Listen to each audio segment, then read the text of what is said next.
आदर और मान के योग, मैं तो पूर्व नहीं कहूंगी, भावी आपके एमएलए श्री बलवान सिंह जी दौलतपुरिया और इनके साथ आई हुई पूरी टीम, गांव के तमाम बुजुर्गों और नौजवान साथियों, मेरे सामने बैठी मेरी माताओं और बहनों, जैसे कि आपने आते ही बलवान सिंह जी का जो स्वागत किया है, ये वास्तव में एक आने वाले समय का एक अच्छी शुरुआत है। लग रहा है कि गांव का पूरा जो गांव है वो बलवान सिंह जी के साथ है। तो सबसे पहले तो मैं आपका धन्यवाद करूंगी दिल की गहराइयों से कि आपने बहन शहजा जी को भारी बहुमतों से यहाँ से जिता के भेजा है। और क्योंकि आप जानते हैं कि आज देश के जो हालात हैं वो किसी से छुपे नहीं हैं। ये जो बीजेपी सरकार है ये जुमलों की सरकार है। बड़े बड़े वायदे इन्होंने किए थे कि अगर हमारी सरकार आई तो 2 करोड़ नौकरी हर साल, 15-15 लाख सबके खाते में 15-15 लाख आगे होंगे। आए कि नहीं आए? आगे कि नहीं आए? हाँ, तो ये जुमलों की सरकार है। ये केवल जुमले छोड़ती है और उसके अलावा और कुछ नहीं। आज देश के अंदर महंगाई चरम सीमा पे है, बेरोजगार पूरी अच्छी पढ़ाई करके धक्के खा रहे हैं। अब पेपर को आउट कर देते हैं। पेपर आउट यूं नहीं होता, पेपर आउट करवाने वाले भी यही सरकार है, क्योंकि इनको पता है कि अगर पेपर आउट नहीं हुआ तो लोगों को अपॉइंटमेंट देनी पड़ेगी। अपॉइंटमेंट के लिए इनके पास पैसा नहीं है, कर्जा इन्होंने दुनिया भर से भरका उठा लिया। आज अपने देश के हर बच्चे के ऊपर लाखों रुपए का, करोड़ों रुपए का कर्जा चढ़ा हुआ है। इसके अलावा महंगाई देखो चरम सीमा पे है, गरीब आदमी का जीना दुभर हो गया है। पेट्रोल का दाम देखो, डीजल का दाम देखिए, गैस का सिलेंडर, वो स्मृति ईरानी जो है वो जब सिलेंडर लेके ऊपर सिर पे घूमती थी, आज वो कहाँ है? तो उसकी देखो ये उनको सजा तो मिल ही रही है। और जो ये 400 पार का नारा मोदी जी का दिया था, मोदी की गारंटी, आप लोगों ने करारा चपेट जो है उनके मुंह पे जड़ दिया। कम से कम ये शब्द जो सुनने को नहीं मिलेगा कि मोदी की गारंटी। आप तो चेहरा भी आप देखते होंगे टीवी पे, मुरझाया हुआ सा लगता है कि नहीं लगता? तो कहने का भाव यही है कि आज देश के हालात बड़े खस्ता है, महिलाएं सुरक्षित नहीं है। आए दिन जो है ऐसी घटनाएं हो रही हैं देश के अंदर, तो जिसका आप वर्णन भी नहीं कर सकते यहाँ पे। तो ऐसी हालात है, गरीबों का जीना दुभर हो रहा है। जैसे अभी सुंडा साहब बता रहे थे, रतिया के अंदर 80-85 सालों से गरीब लोग, झोपड़ियां और कच्चे मकान है उनके, और उनकी जमीन जो है वो बुलडोजर चलवा दिया उनके ऊपर। महिलाएं रो रही हैं सड़कों पे। अब एक महिला तो ऐसी जिसका बच्चा भी मेरे ख्याल अभी थोड़े से दिन का था, अब इनको कहीं और जमीन नजर नहीं आई, वो गरीबों की जमीन के ऊपर इनकी नजर थी। इसका मायना ये है कि ये पार्टी गरीबों को देख के राजी नहीं है, गरीबों को खत्म करना ही चाहती है। तो इसलिए आने वाले समय के अंदर अपन अगर शांति चाहते हैं देश के अंदर, वैसे तो पूरे थोड़ा सा हमारी कमी रहेगी, हमारी कमी भी मैं नहीं कहूंगी, हमारा ये जो इनका मशीनों के सिस्टम में और पैसे के बलबूते पे ये थोड़ी सी सीटें ज्यादा ले गए, वरना हमारी 300 सीट, 350 सीट का अंदाजा था देश में और सरकार हमारी बनती। और आज भी अगर हमारे चंद थोड़े से नेता अपना स्वार्थ छोड़ दें तो इनकी सरकार गिर सकती है और हमारी सरकार बन सकती है। मैं ज्यादा बात ना कहते हुए एक ही बात कहूंगी कि आने वाला समय अपना है। हरियाणा के अंदर भी आप हालात जो है वो देख रहे हैं किस प्रकार के हैं। आपका अपना भाई, जिसको आपने पहले भी बड़े भारी बहुमतों के साथ जिताया, बलवान सिंह जी, मैं एक इनका दावा करती हूँ कि बलवान सिंह जी की गाड़ी, मेरे को नहीं लगता कि 365 दिन में कहीं एक दिन भी इनकी गाड़ी का पहिया रुका हो। किसी की विवाह है, शादी है, दुख है, तकलीफ है, इनके पास समाचार पहुंच जाए तो इनकी गाड़ी रुकती नहीं है और इनके गांव में जो है वो चक्कर लगते ही रहते हैं। तो ऐसा नेता शायद आपको जो है भविष्य में कहीं और दूसरा नेता नहीं मिलेगा। तो मैं ज्यादा ना कहते हुए इतना ही कहूंगी कि ऐसे नेता को अगर आप चुन लेते हो तो आपका हरियाणा का भी भविष्य है, आपके शहर का भी भविष्य है, फतेहाबाद जिले का भी, आपके गांव का जो भविष्य है वो उज्जवल होगा। आपके सारे काम होंगे, आने वाले समय के अंदर नौकरियां भी मिलेगी, क्योंकि कांग्रेस ने जो अपना घोषणा पत्र बनाया है उसके आधार पर आप जो है बहुत बढ़िया शासन आप देखेंगे। और मैं ये भी दावा करती हूँ कि परमात्मा जो करे बलवान सिंह जी को भारी बहुमत से जिताए, सरकार कांग्रेस की आएगी, इसमें कोई दोराहे नहीं। और आपका एमएलए जो है वो कैबिनेट मंत्री बनेगा, ये भी मेरा विश्वास है। जब कैबिनेट मंत्री बन जाएंगे तो भला इसके खाबड़ा के काम कैसे रुकेंगे। तो मैं ज्यादा ना कहते हुए एक बार पुनः आपका दिल की गहराइयों से तहे दिल से धन्यवाद करती हूँ, खैर मकदम करती हूँ, स्वागत करती हूँ। धन्यवाद, जय हिंद। वाल्मीकि समुदाय से संबंध रखने वाली आदरणीय बहन विद्या रत्ती जी, भाई यश तनेजा जी, भाई बबलू जी, राजेश गुज्जर जी, रणवीर हरियाला जी, लीलाधर खीचड़ जी और भी कई साथी थे, सभी युवा साथी, अजीज रमेश पूनिया जी, अभिमन्यु जी, गांव के सरपंच साहिबान व सभी मौजूद बंधुओं, माताओं व बहनों, प्यारे बच्चों, पत्रकार व छायाकार दोस्तों, मेरे से पूर्व वक्ताओं ने सभी बातें आपको विस्तार से एक एक करके बताने का काम किया कि आज आने का मकसद क्या था, उद्देश्य क्या था। और भी बहुत सी बातें लोकसभा चुनाव की भी और आने वाले विधानसभा चुनाव में भी इन्होंने आपसे विस्तृत चर्चा की।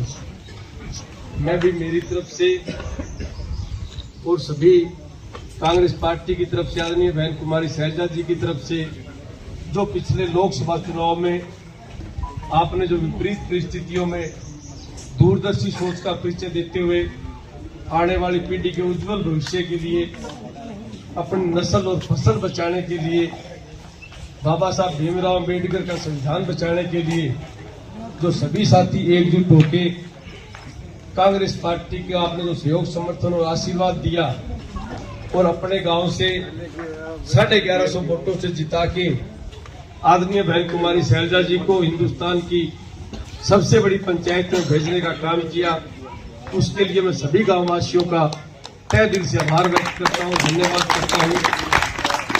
क्योंकि खाबड़ा गांव एक राजनीतिक तौर पे, सामाजिक तौर पे बड़ा जागरूक गांव है और खाबड़ा गांव भट्टू ब्लॉक के अंदर इस गांव से जो आवाज उठती है वो पूरे भट्टू ब्लॉक को प्रभावित करती है। अगर आप भट्टू के अनाज मंडी में बैठ के राजनीतिक चर्चा करोगे तो सारे लोग पूछते हैं कि खाबड़ों के माहौल है, तो खाबड़ा की जो आवाज जाए दूर दूर तक और दूसरे का मन भी प्रभावित करे। अपा जिम्मेवारी थे बखूबी निभाई, दूसरे का मन भी थारी आवाज पहुंची, थे भी बहुत बढ़िया मेहनत करी और भारी बहुमत जिता के भेजी। क्योंकि बीजेपी वाला चुनाव के दौरान आया भी आ नकाबाल चेहरा बदल के आया, हर तरफ गुमराह करने का प्रयास करियो, लेकिन ते सजग और सावधान रहा, आगे बात में आया को नहीं। और आने वाली पीढ़ी ने बचाने खातर, नस्ल फसल ने बचाने खातर, बाबा साहब के संविधान ने बचाने खातर और जो दूसरी जन सुविधा में मिलनी चाहिए निरंतर हमारे मिलती रहे, बस सारी बात आप देखते होते कांग्रेस पार्टी को साथ दियो। बहुत अच्छी दूरदृष्टि आपने सब साथियों ने, उसके लिए मैं आपको बारंबार आभार व्यक्त करता हूँ। और जैसा कि पूर्व वक्ताओं ने बताया कि अभी चंद दिनों बाद, शायद 15 सितंबर के बाद में आचार संहिता लग जाएगी, चुनाव की घोषणा हो जाएगी और अक्टूबर के अंदर 20 अक्टूबर से पहले कोई न कोई डेट वोटिंग की आ जाएगी। उसके लिए भी आपसे सहयोग समर्थन और आशीर्वाद की अपील की। और मैं भी आपसे विनती निवेदन गुजारिश करता हूं कि जिस तरह से आपने लोकसभा चुनाव में सारे भाईचारे ने एकजुट होकर कांग्रेस पार्टी के पक्ष में जो मतदान करने का काम किया, जो आशीर्वाद देने का काम किया, जो समर्थन देने का काम किया, उसी तरह का समर्थन आप आने वाले विधानसभा चुनाव में जो भी साथी कांग्रेस पार्टी का झंडा लेके आ जाए उसको सहयोग समर्थन और आशीर्वाद देके 1150 से आपने लोकसभा में जिताया था, 1500 से ऊपर आप अपने गांव से जिता के भेजना। क्योंकि आपके गांव से जो हवा जाएगी वो कई गांव को प्रभावित करेगी, इसलिए पार्टी को भी आपसे बहुत उम्मीद है और आपकी भी जिम्मेवारी और गांव से थोड़ी ज्यादा बनती है। क्योंकि खाबड़ा गांव राजनीतिक तौर पर समझदार गांव है। दूसरे गांव सोचते हैं कि खाबड़ा वाले इधर है, तो वो ठीक ही फैसला कर रहे हो तो हमें भी इधर होना चाहिए। तो सभी साथियों से ये विनती निवेदन गुजारिश है कि जब भी विधानसभा के चुनाव आए तो सभी साथी एकजुट होके, सारे भाईचारे को एकजुट होके कांग्रेस पार्टी का साथ दें। और जब मैं 2014 से 19 तक विधायक था तो मैंने हर संभव प्रयास किया कि हर आदमी के काम के लिए उसके काम आऊं, उसकी किसी भी बात के लिए इनकारी ना हो। और मेरे सामने लगभग गांव की 3 समस्याएं आई थी। एक तो सेम की थी, एक मेरे कार्यकाल में ओलावृष्टि बहुत हुई थी, उससे सरसों की फसल को बड़ा भारी नुकसान हुआ था, और तीसरा ढाणियों में लाइट की समस्या थी। तो जब भी ओलावृष्टि हुई तो मैं दूसरे दिन ही वहां आया था, सबदूलगढ़ सदलपुर रोड पे निरीक्षण भी किया था। मैंने मीडिया के माध्यम से आवाज उठाई थी, विधानसभा के पटल पे भी मैंने आवाज उठाने का काम किया था, और कहीं न कहीं सरकार ने आपको कुछ राहत भी देने का काम किया था। हर संभव मैंने प्रयास किया था। और उसके बाद में जो सेम की समस्या थी तो उसके लिए भी मैं हर पटल पे, हर प्लेटफार्म पे, क्योंकि ये जो सेम की समस्या है ये कोई किसान का बेटा ही समझ सकता है कि सेम कितनी बुरी चीज है। ये तो फ्लड और अकाल से भी बुरी चीज है। जिस साथी के खेत में सेम आ जाती है उसका कोई ढंग नहीं रहता, ये मैं भली बात ही जानता था। और मैंने विधानसभा में भी मैंने ये 200 तरीके से आवाज उठाई थी, मीडिया में उठाई थी, और कृषि मंत्री से भी मिला था, और एक बार मुख्यमंत्री फतेहाबाद आया था और आपके गांव के लोग भी काफी गए थे। तो मैंने कहा चलो आप मुख्यमंत्री से मिलते। और मुख्यमंत्री ने मेन गेट बंद कर दिया था, रेस्ट हाउस का अपन वहीं धरना दिया था, और उन्होंने मजबूर होकर अपने को अंदर बुलाया था और अपनी बात सुनी थी। और उस दौरान 6 करोड़ का अपना एस्टीमेट बना था, और वो पैसे भी आगे थे, टेंडर काल होने वाली बात थी। लेकिन उस टाइम लैंड एक्विजिशन बिल में थोड़ी गड़बड़ थी। अगर किसान चाहे तो भूमि अधिग्रहण हो सकती है, नहीं हो सकती थी। तो SC आया, एक्सेल आया, तो कुछ साथियों की ऑब्जेक्शन थी, वो सिरे नहीं चढ़ पाया हमारी प्रपोजल। लेकिन इसके बाद में जो ये बोरिंग वाला सिस्टम आया, ये भी निरंतर ठीक चल जाए। इसके अंदर मुझे लंबी चौड़ी और कमी दिखाई नहीं देती, लाइट वाली कमी दिखाई दे रही है, क्योंकि ये सौर ऊर्जा से चलेगा। सौर ऊर्जा से सर्दियों में नहीं चल सकता, कोई बादलवाई होगी तो नहीं चल सकता। ये जब सूर्य अच्छा निकलेगा तभी चलेगा, और 7, 8, 10 घंटे ज्यादा ये चल नहीं सकता।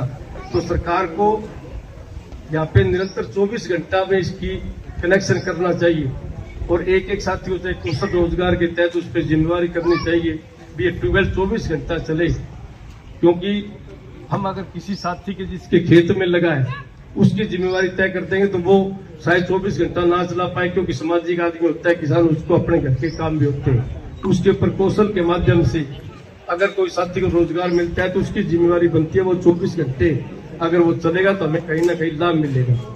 और तीसरी समस्या मेरे सामने थी लाइट की। तो लाइट का मैंने हर संभव प्रयास किया था, और काफी लोग मैंने मेट भी दी थी, काफी साथियों के मैंने ढाणियों में लाइट करवाने का काम किया था। 5-6 साथियों की उड़ामा रह गया था, मैं वो लाइट लगा नहीं पाया था, या तो कोई एस्टीमेट में दिक्कत रह गई थी, या कोई MP लैंड में पैसे आने में लेट हो गए थे, या कोई इस तरह की टेक्निकल दिक्कत होती। कई साथियों के ढाणी में लाइट तो है लेकिन वो डिम लाइट, उस समय वो बात होती थी भाई पहले ये कनेक्शन कटवाओ ट्यूबवेल वाला, और उसके बाद में नया एस्टीमेट बनेगा और उसके बाद में लाइट लगेगी। इस तरह वो टाइम टपता रहा, तो कुछ 5-6 साथियों की दौड़ामा रह गया था, लेकिन लगभग मैंने प्रयास किया था। क्योंकि मेरी भी एक सोच है भाई ढाणी के अंदर हमें कम से कम 3 सुविधाएं मिलनी चाहिए।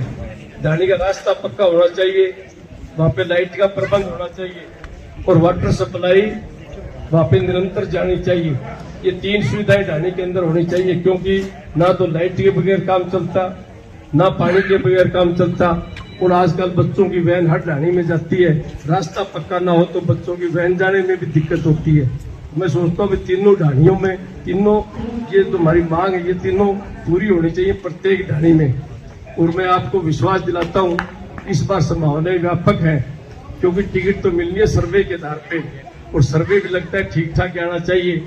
अगर ठीक ठाक सूत बैठ गई तो मैं चाहता हूँ कि क्योंकि सूत कदे कदे बैठा करे, राम के पैड़ी कहनी को लाई आज तक बहुत नेता आया बहुत नेता चला गया, जब जगह सूत बैठ जाए तो मैंने बधाई लेनी चाहिए, और बधाई जब मिले तो लोगों का काम होगा।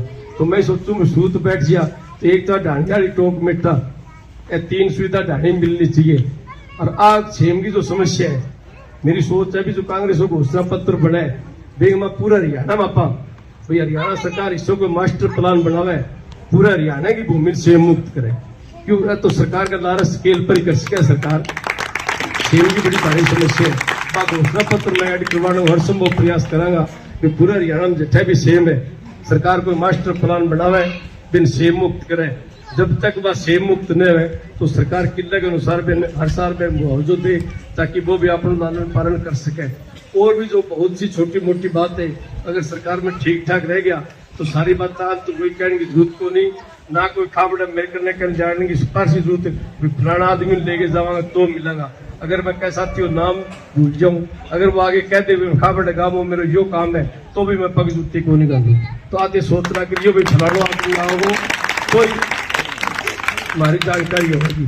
तो सारा साथियों एक बार मैं पुनः निवेदन करूंगा कि 2.5 महीना बाद में जो चुनाव आवे इस चुनाव ने या लोकसभा चुनाव में सारा भाईचारा मिलके लड़ियो यही मिलके लड़ियो और जनता वर्सेस भाजपा अपन चुनाव बनाना हो इन दलगत राजनीति का मुद्दा जिया पिछले लोकसभा चुनाव में गौण हो गया इन भी अपन मुद्दा गौण करना है। सारा भाईचारा इकट्ठो लेके अपन चलना है ताकि अपनी अपनी सरकार बने।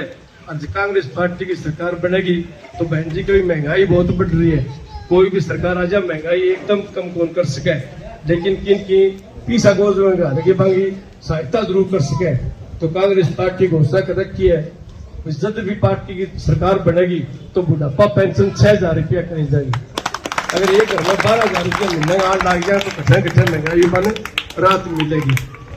दूसरी घोषणा कर रखी है कि बिजली बड़ी महंगी हो रही है प्रति यूनिट तो गरीब आदमी बिजली को बिल भरना बड़ा दुबर हो रही है और बिजली बिना काम चल रहा है को नहीं। तो सरकार पार्टी ने घोषणा करी है सरकार आ जाएगी तो 300 यूनिट प्रत्येक घर में बिजली फ्री मिलेगी। तो मध्यम वर्ग के जो घर है जो छोटो घर है वो 300 यूनिट में लगभग 1 महीने में काम चल जाए। तीसरी घोषणा कर रखी है सिलेंडर बड़ा महंगा है सिलेंडर बिना काम कौन चल रहा है। आजकल लकड़ियां पर रोटी फूए को नहीं पढ़ी लिखी फू आ रही है कोई धक्को कर ले भी थे रोटी पो तो घर लड़ाई बनाई करा लियो चूल्हे पर रोटी कौन फू है। चीज बहुत जरूरी है अपना शाम सवेरे अपन चाहिए तो इतनी जरूरी चीज है। तो गरीब आदमी तो वहन कौन कर सके लेकिन सरकार ने वहन करना चाहिए 60% सब्सिडी दो 70% दो 80% सब्सिडी दो लेकिन 500 रुपये ऊपर सिलेंडर नहीं होना चाहिए क्योंकि गरीब आदमी पे ने सहन कौन कर सके। तो अभी कांग्रेस पार्टी घोषणा करी है कि जब भी अपनी सरकार आ जाएगी तो 500 रुपया सिलेंडर मिलेगा सब्सिडी के ऊपर। बाकी जो पैसा तेल कंपनियां दे रहे हैं बस सरकार देगी। और भी चाहे कोई अग्निवीर योजना समाप्त करने की बात हो चाहे कोई पक्की नौकरी लगाने की बात हो चाहे कोई और किसाना की कोई MSP की बात हो वो MSP वाला मुद्दा है तो सेंट्रल गवर्नमेंट को लेकिन राहुल साहब इस बार भी लोकसभा में कहे जब भी हमारी सरकार आगे सेंटर में MSP भी लागू करागा और अग्निवीर योजना भी खत्म करागा। और भी बहुत सी बातें सारी कांग्रेस आपको घोषणा पत्र में लेके आने लग रही है क्योंकि ताने बेरो है कि कांग्रेस पार्टी भी किसान की मजदूर की कर्मचारी की छोटे दुकानदार की व्यापारी की पार्टी है। आज पार्टी तो बड़े बड़े उद्योगपतियों की पार्टी है कारपोरेट घराना की पार्टी है। जो नीतियां बनावे तो कारपोरेट घराना के अनुसार नीतियां बनावे ताकि बन ज्यादा लाभ मिले। और कांग्रेस पार्टी गरीब आदमी के सोचने वाली पार्टी है तो सारा भाईचारा इकट्ठा करके अब बीजेपी वाला सही चेहरों अवगत कराइयो और कांग्रेस पार्टी को साथ दियो और उन्हें बुलाए जो मेरे मान सम्मान बढ़ाए जो इज्जत बख्शी बेंगलियों में सारा काम हो तय दिलो भार व्यक्त करूं। धन्यवाद। जय हिंद।